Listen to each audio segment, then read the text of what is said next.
Well, welcome back. It has been a while since we've seen you. Can you just talk to us a little bit about what you've been through? Thank you for having me here.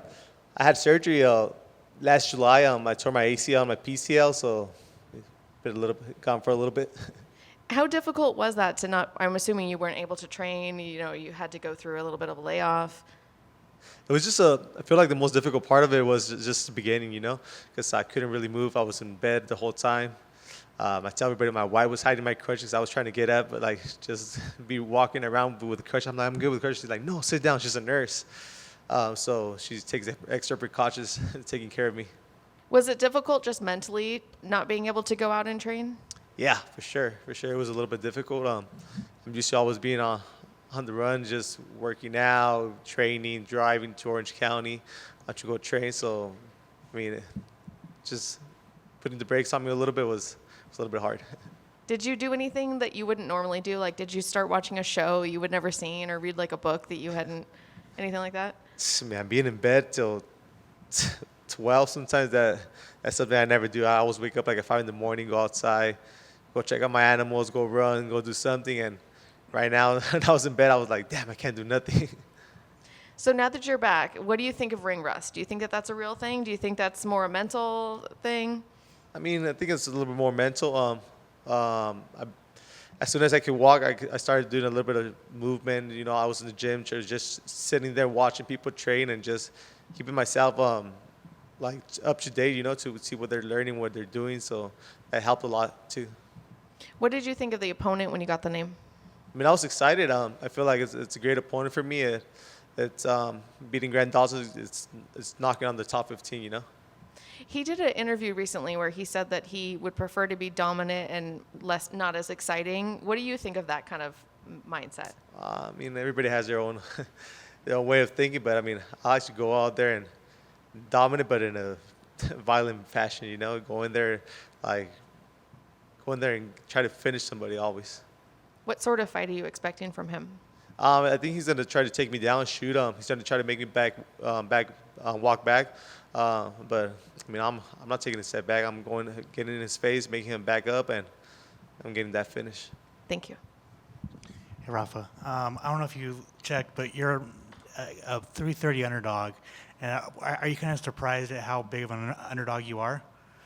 I don't even know how that works, but no, it doesn't matter. I haven't fought in a while, so it's normal, I guess. Have you been bummed, not being able to be part of the two UFC Noche events? They went to Mexico in February.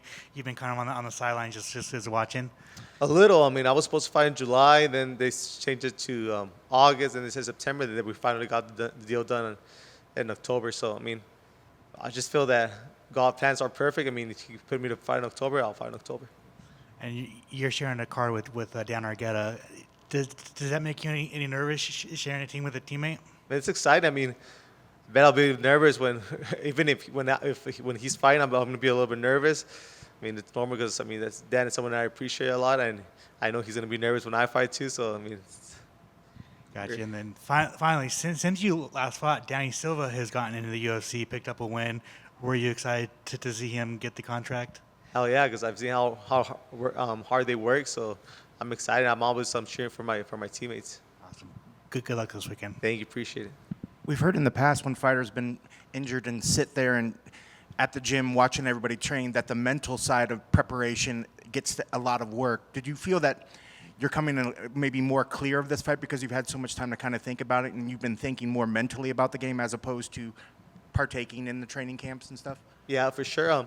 One thing that I also did when I got injured, I was only in home for 2 weeks, and then Cub was like, man, I have my fight week, come to Vegas with me. And he brought me in crutches. My dad had to drive me out here, drop me off, and I was doing PT out here. I did most of my PT out here in Vegas, the PI. So, I was always watching practices, seeing me doing conditioning. Just revolving myself in the fighting aspect of the game, doing things that I could do. I couldn't work my leg. The PI would get a strength and conditioning coach and make me do arms, stuff related to fighting, I was in the PI doing my physical therapy. I was doing physical therapy twice a day, and it helped a lot, Yeah. Do you feel like that maybe helped speed up the process of getting back in? Yeah, of course. After that 1 week that I was training the PI, I was walking already. I mean, obviously with my brace, but I was walking already. So I mean that's like a significant, I mean, improvement.